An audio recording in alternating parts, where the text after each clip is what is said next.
Что произошло? Заглох? Не заводится. Блин, ну ладно, все.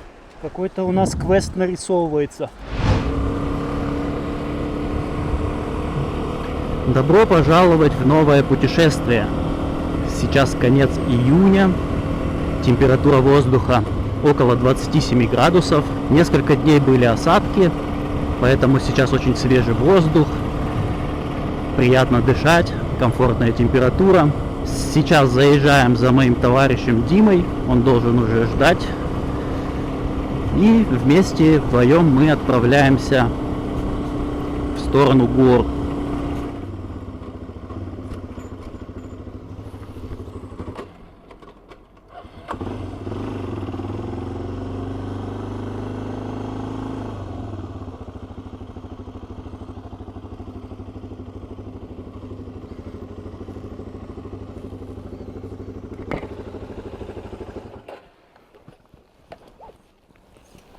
Самая тяжелая часть пути, короче говоря. От квартиры до мотоцикла. Здорово. Соглашусь.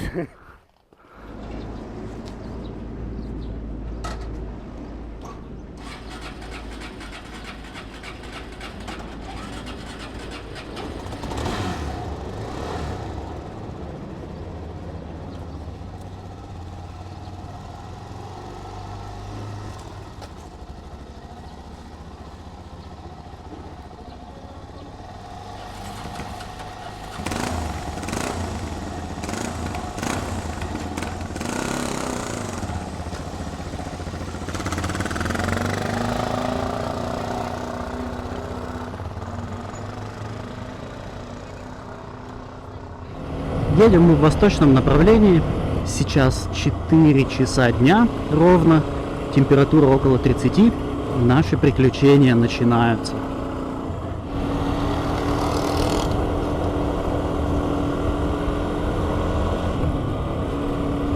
Дима сходил на базар и взял от души прям лепешек.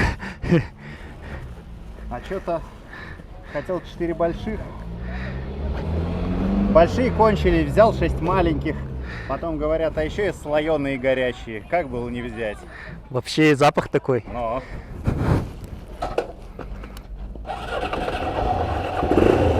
В предыдущем путешествии мы доехали до перевала, на котором лежал снег. И это оказалось таким моментом, который нам хочется завершить, продолжить дальше это приключение, переехать этот перевал, спуститься вниз к реке.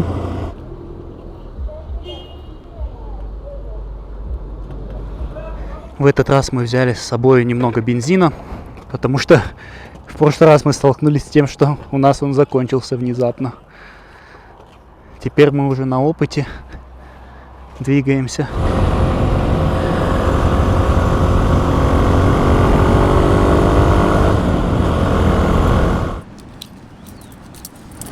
Алматинская область.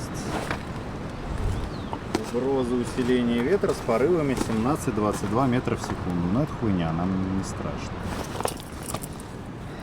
Так, пополняем запасы воды.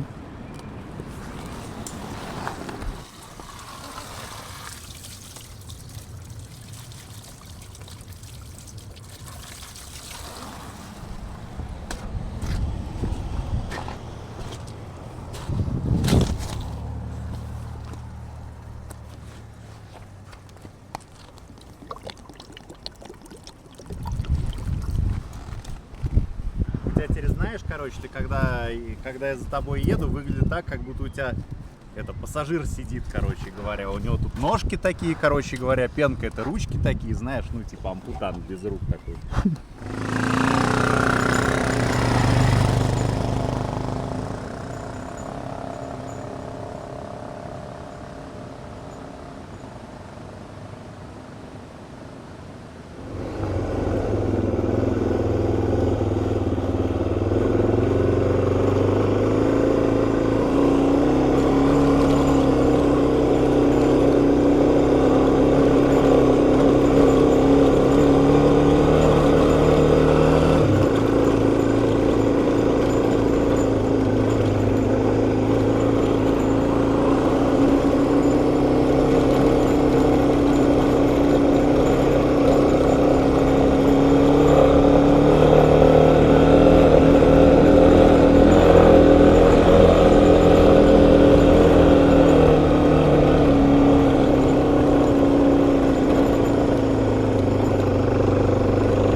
становится немного прохладно.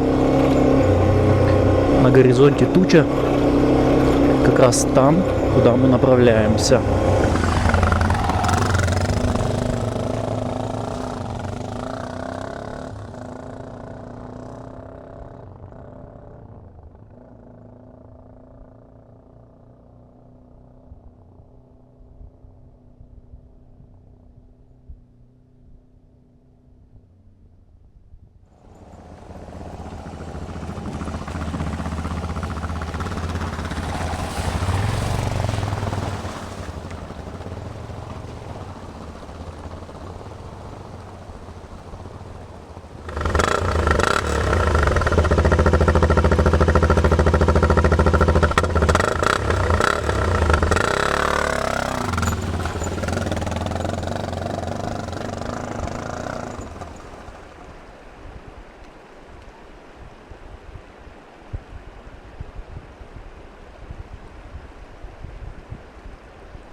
Что произошло?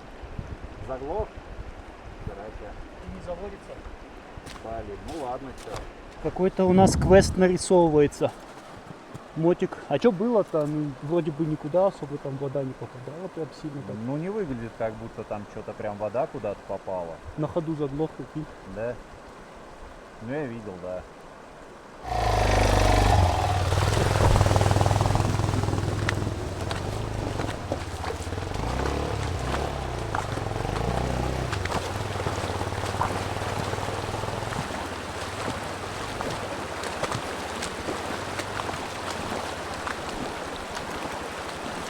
Прям очень интересно. Что это? Что произошло? Непонятно.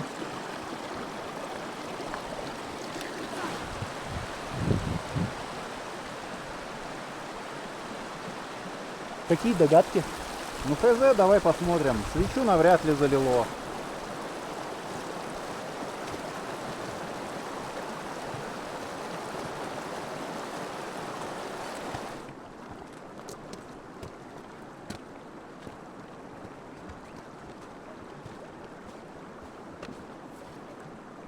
Вообще ничего не работает. Вся бортовая сеть не работает. Потом, видишь, даже вольтметр не работает. А, даже так. О, заработал. Ну, Походу не нажимал.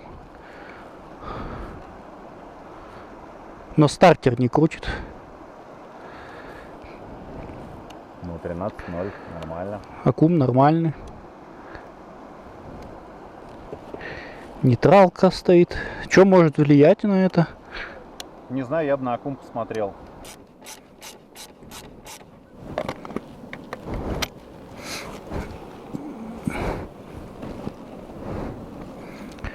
Аккумулятор как бы сам по себе живой, потому что датчик показывает, что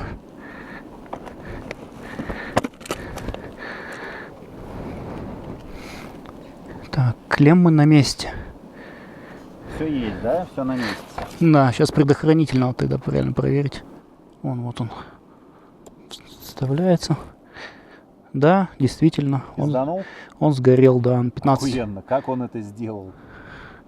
Значит, что-то не в порядке у меня с электрикой. То есть почему-то в воде что-то коротнуло, да? Угу, Выходит что-то так. коротнуло. Ну, хорошая новость в том, что у меня тоже есть запасной еще такой предохранитель. Сейчас мы достаем запасной предохранитель. Он у нас на 10 О, и целый. Ставим его. Проверяем. Все, ребята. Все в порядке. Сбор анамнеза, быстрая диагностика. Самый очевидный ответ, в общем-то, и оказался правильным. Так что... Да, вот. Прикол в том, что тот предохранитель еще стоял на 5 ампер больше. Но я предполагаю, что тут 10-амперный должен стоять. Почему? Кстати, вчера как раз мне говорил, что 10-амперный должен стоять. Угу. Обнаружил еще, что у меня вот тут ручка открутилась. Выглядит так, как будто бы мотоцикл меня немного подтормаживает здесь. Вот теперь мы и узнаем, что нас ждет впереди.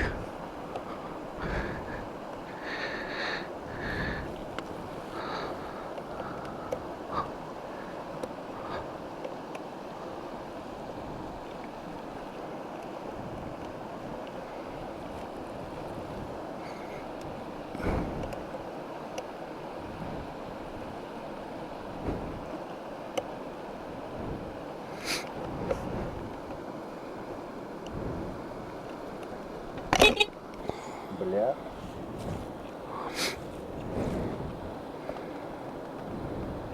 Это там, где ты заваривал, да? Да. Хотел чуть-чуть поправить и отломилась просто. Видимо, она уже была отломана, раз она Ну, конечно. сместилась, да? Конечно. Потому что так бы она не сместилась. Тогда Скорее всего, по сварке лопнуло. по сварке лопнула. И здесь лопнула. Сварщик, короче, не очень. Прикручиваем его вот так вот. И потом... И вот тут хомутом к этому GoPro. Ну, например, да. Как бы мы... Подвижность-то... Ехать-то можно, только медленно, на первой передаче. Да. С другой стороны, в принципе, ты так и планировал. Да. Другой вопрос, что ты сейчас повыше не можешь так просто переключиться. Вот и все. И по времени. Сейчас может темнеть начать.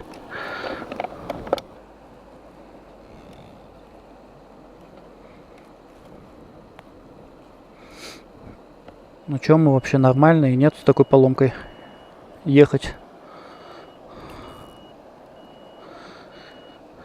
Как будто бы не совсем, да, нормальные.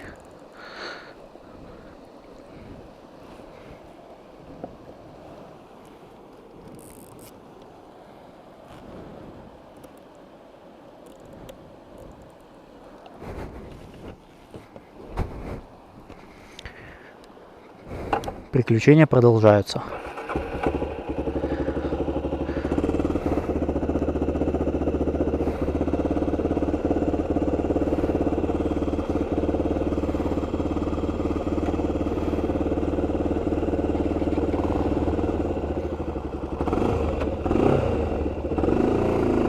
Может быть, даже за тот холм поднимемся, как думаешь? Того, да, я вот прям... Нас вообще не видно будет, да? На него залезть мы навряд ли сможем, а куда-нибудь за него там ровную площадку найти, я думаю, вполне реально. И мы будем там первый раз, и никогда там не был. Да? Многие боятся собак, а я считаю, что просто, ну, не нужно как бы делать резких движений, и в принципе они такие, как бы поздороваться с тобой просто хочет. Не будет тебя кусать, скорее всего.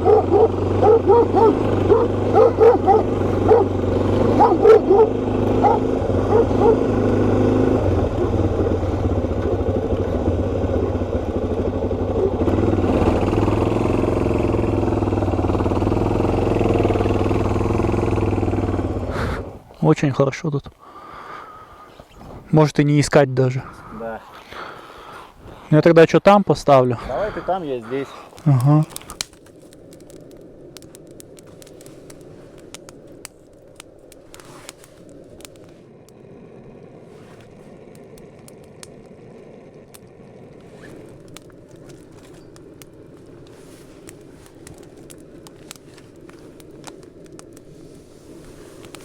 Вот этих на одну решетку.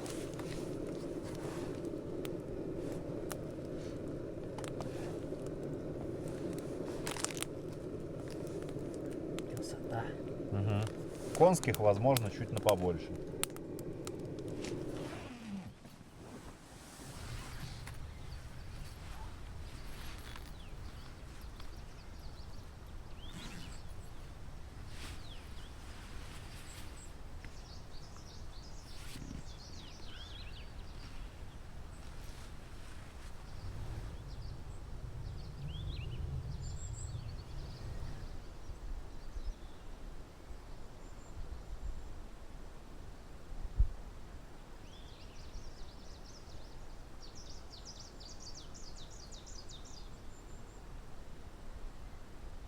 Сегодня я проснулся в таком замечательном месте, отлично выспался, свежий воздух, красивая природа.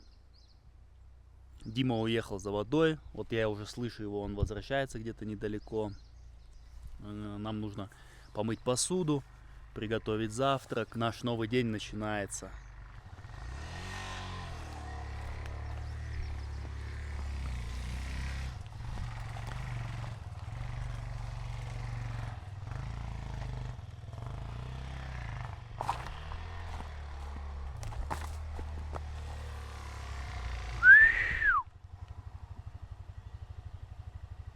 Сюда!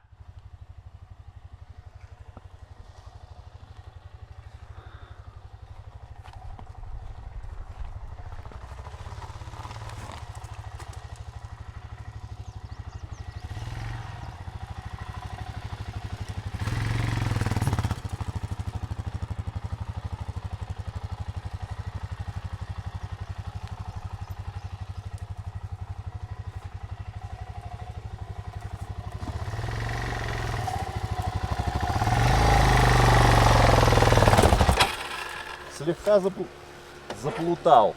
Я сначала приехал в соседнюю долину, а там такие же две таблички, короче, такая же колея. Вот, я такой езжу, смотрю, что-то, блин, все не то, короче. Вот. Спустился, посмотрел на табличку, а там типа по-русски написано. А я когда спускался сюда, думаю, а что на табличке написано, а там только на казахском. Я такой, блин, не та долина. Вот, ну так в целом успешно. Вода у нас есть. Так и здесь ты, походу, лагерь не заметил. Вот сюда прям подъехал. Здесь я не совсем узнал место. Ну и ночью, прикинь, как это... Не, ночью, если даже будешь искать, хрен найдешь, только если случайно.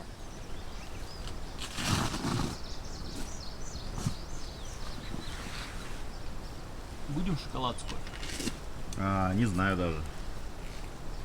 В принципе, можно.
Вид прямо отлично.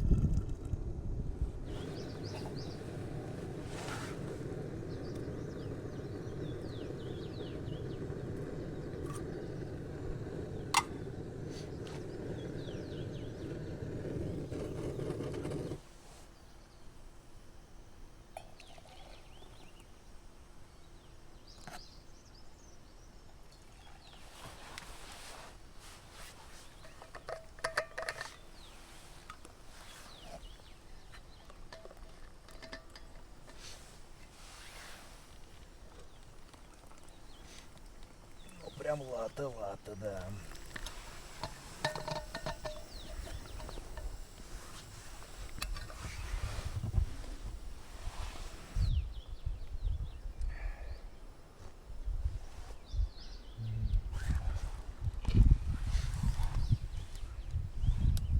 следующую партию молока. Да. Под кашу. Кашу. Ебашу за кашу.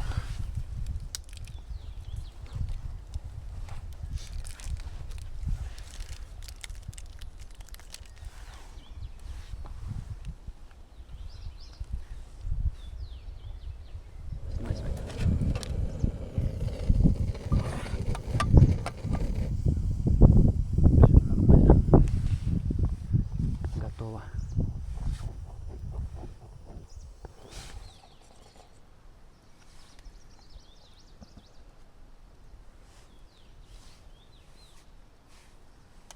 Вкусно?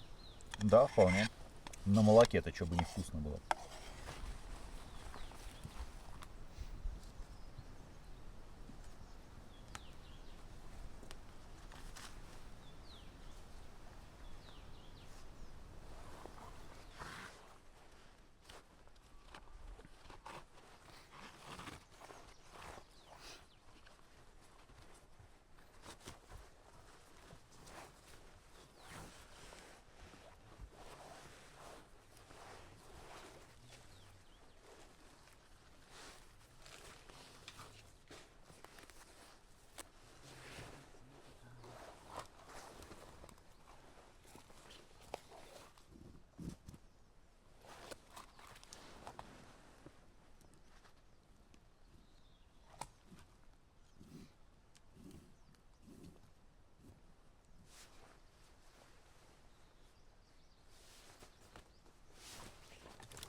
Мы выехали из лагеря, сейчас 6 часов вечера, температура воздуха около 12 градусов, погода переменчивая, есть некоторая облачность.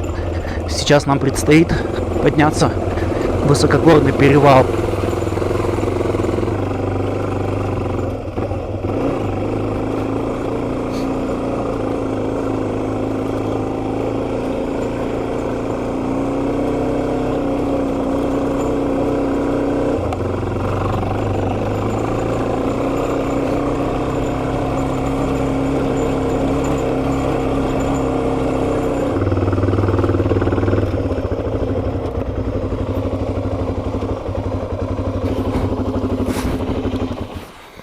Что, надо воду набирать? Давай пополним, да, запасы?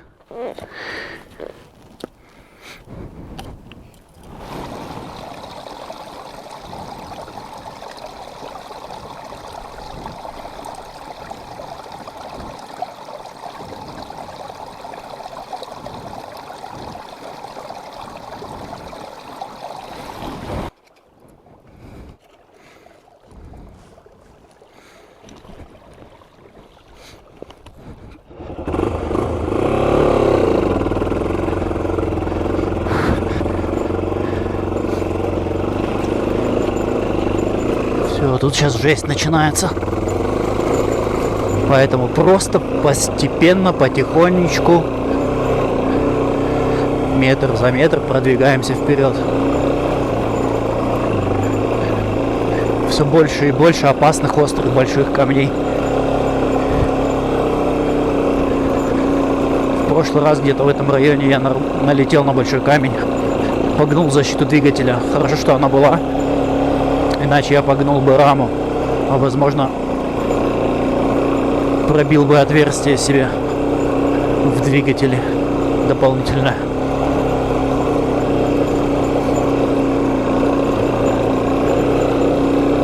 Сейчас мы настроили радиосвязь, поэтому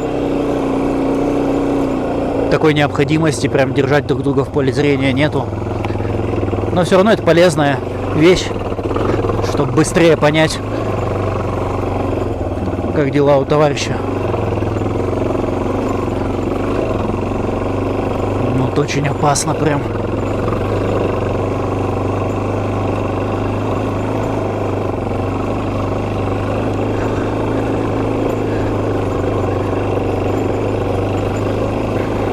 Одна позитивная сторона именно моего мотоцикла. Не скажу, что всех мотоциклов этой марки. Но вот именно у меня он таким образом настроен, что он очень хорошо едет на низких оборотах и обладает достаточно высокой тягой. Даже по сравнению со своим старшим братом 400-кубовым Suzuki DRZ. Он позволяет ехать медленно, в натяг, в очень большие подъемы под высокой нагрузкой. Это очень приятное ощущение. Не нужно его крутить. Можно просто ехать потихоньку. Это позволяет избежать многих ошибок. И даже, можно так сказать, это прощает ошибки. Если ты выбрал неправильные обороты, допустим, на более верховом двигателе, то велика вероятность, что ты просто заглохнешь где-нибудь из-за нехватки момента крутящего.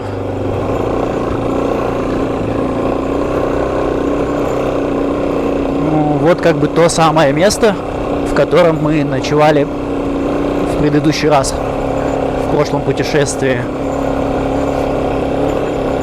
Когда перевал был перегорожен лавиной, и мы решили не рисковать ночью, а вернулись и остановились вот в этом укрытии. Если нам удастся преодолеть перевал, то мы увидим совершенно новые виды. Поднимаемся все выше и выше. Здесь, видимо, в этих расщелинах лед обычно, потом он тает. Сейчас дорога становится все сложнее.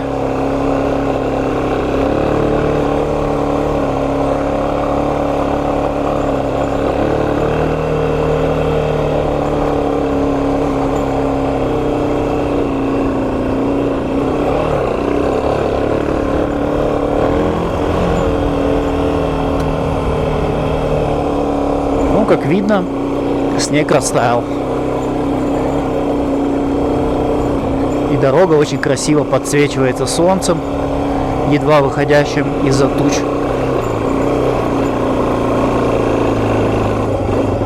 Ох, как опасно было бы в прошлый раз проезжать в этом месте, понимаете? Так, там сзади нагоняет Дима. Так. Очень скоро мы подбираемся к вершине перевала.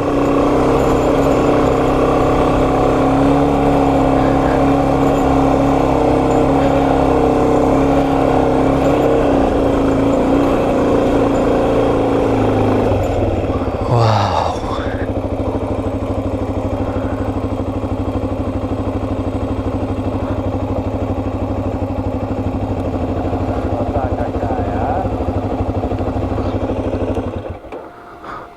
Я отстал, да, я тебя вперед пропустил, а там этот затяжной подъем, короче говоря, я тебя догнал где-то вот прямо у этого снега. То есть, как бы, если там остановиться, я потом не смог тронуться, поэтому прям сцепление очень больно ему сделал.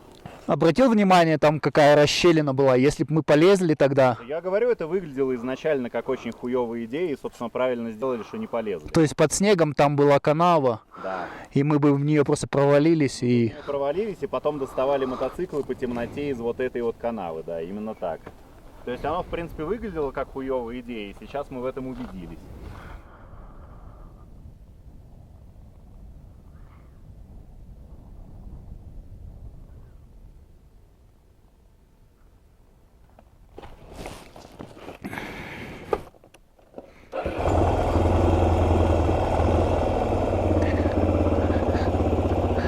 Не нужно спешить.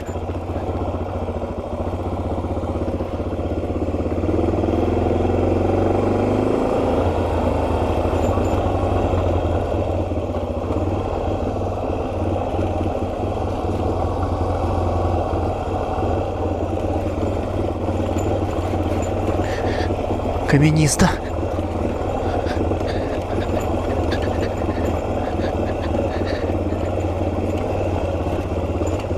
Ох, ох, ох, как это страшно.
Тут вот опасно, опасно.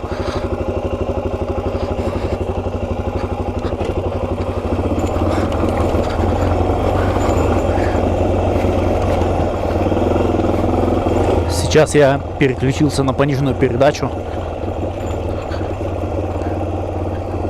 И у меня зад как понесло.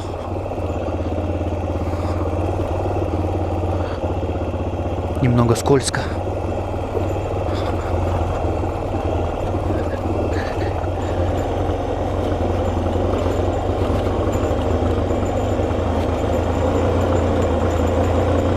Воу-воу-воу-воу.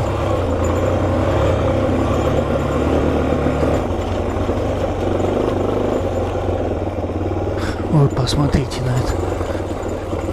Капец.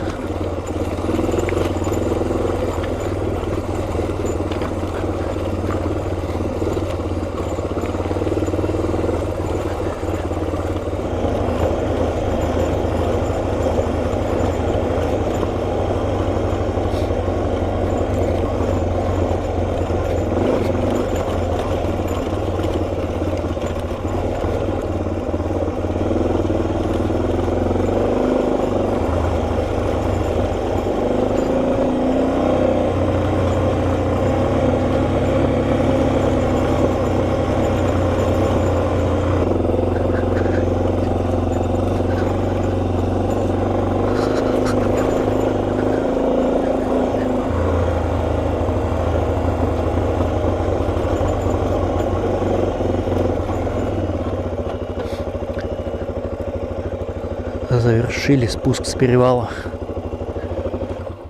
Что там? Думаю, теперь стоит трек включать. А, ну да, кстати, развилка. Жесткий, да? Ну, достаточно. Вот это уже где-то на границе с Кавказом, потому что здесь-то хоть как бы с той стороны прямая дорога, короче говоря, ты можешь хоть разогнаться. Так. Ну все. Едем.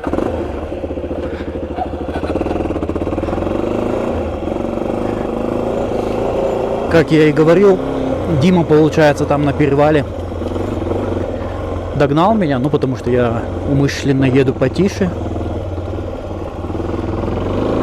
И в таком ритме, как я еду, он не может ехать на ДРЗ. Даже несмотря на то, что он вчера поставил более тяговые звезды. Мой мотоцикл достаточно хорош для таких условий.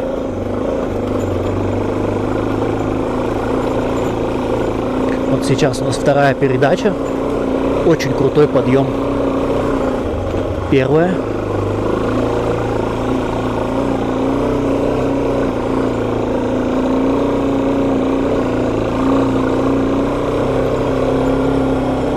И заезжает в натяг.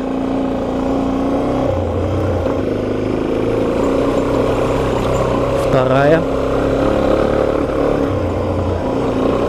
Немного даю газу. Очень ровно и четко идет.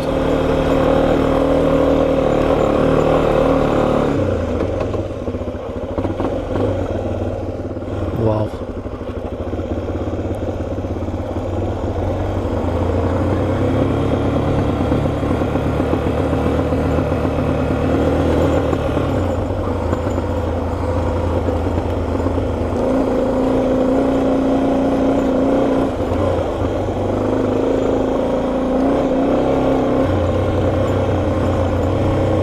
Я испытываю прям настоящее наслаждение, когда путешествую по таким дорожкам на исправном мотоцикле.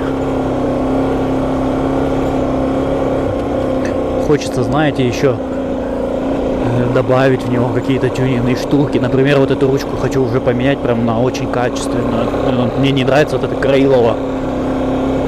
Кто-то что-то подтачивал, там заваривали. Просто нам нужно было ехать, и я в моменте решил как бы подварить эту ручку. И вот надо бы заказать что-нибудь качественное. Мы вот спустились в ущелье и теперь поднимаемся на хребет. Я так понимаю, мы его перевалим и снова будем спускаться в ущелье.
Не заводится. Включи-ка фару. Не светит? Горит ни хера. Предохранитель опять сгорел. Видимо, да. Почему сгорает, а? Хороший вопрос. Че, есть один у нас остался? Да, у меня где-то был. Сейчас я посмотрю. Короче, у нас дубль 2, осталось совсем немного. Да, да.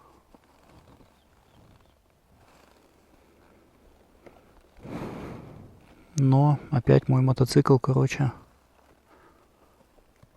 выстегнул предохранитель. Сейчас сюда, наверное, откачу.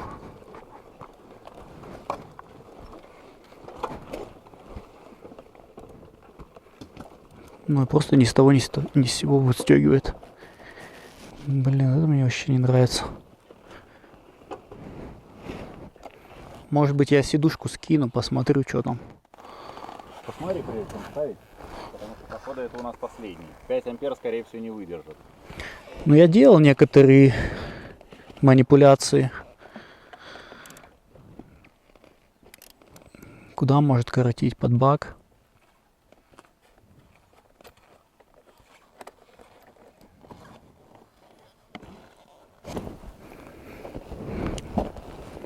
Ну ладно, я решил, что нужно, короче, посмотреть причину. Хотя бы, может, мы ее не найдем, но хотя бы посмотрим, что у нас последний предохранитель.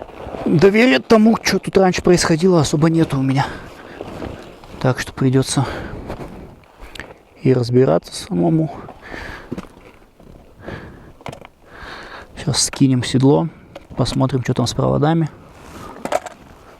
Давай на всякий случай я его вытащу, посмотрю, вообще это он или не он.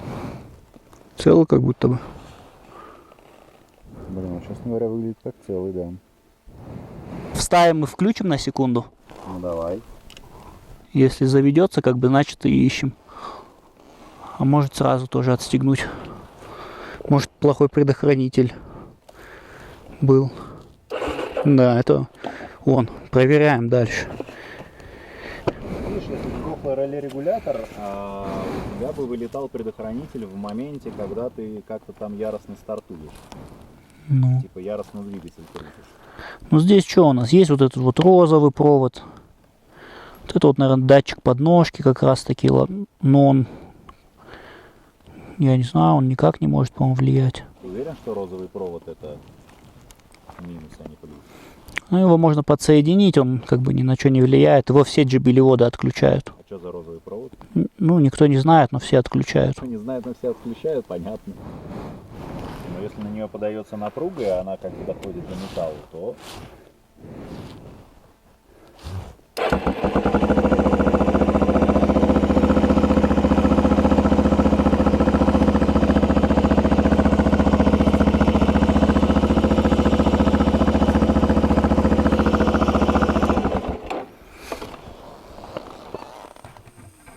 Но тут все аккуратненько у меня сделано.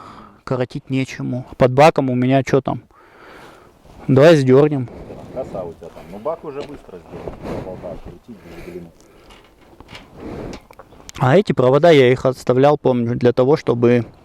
Ну, вдруг пригодятся.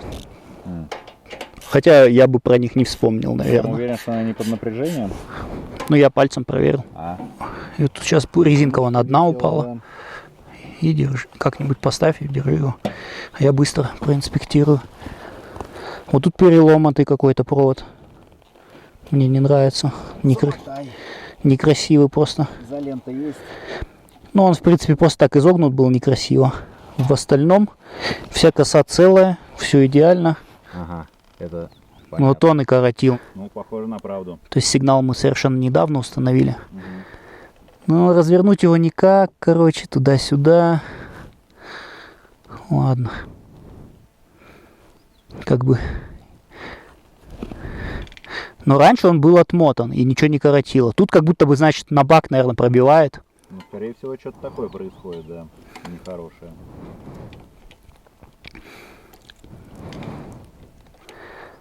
Хотя сигнал... Причем, видишь, если в прошлый раз было в воде, вот, и я бы предположил, что там вода что-то коротнула. На кочках просто. Ага, да, то сейчас как бы воды никакой нет, так что, скорее всего, на кочках, правда. Причем тут кочки-то, ну, такие, как бы, не очень прямо яростные. Ну, сейчас просто я завел, и он у меня заглох.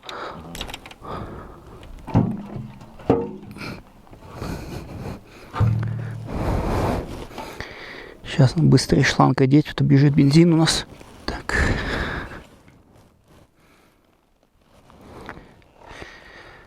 Фух. Еще эта сторона осталась.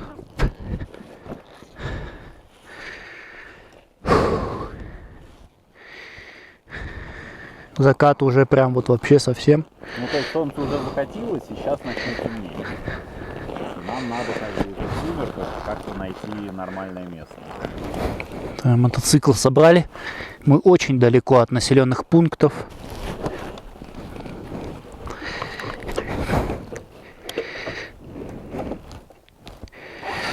Не заводится.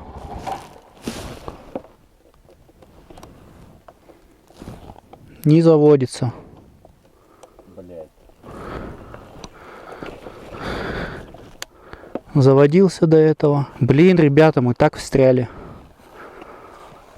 Да, Посреди нигде вообще. да, в этом замечательном ущелье.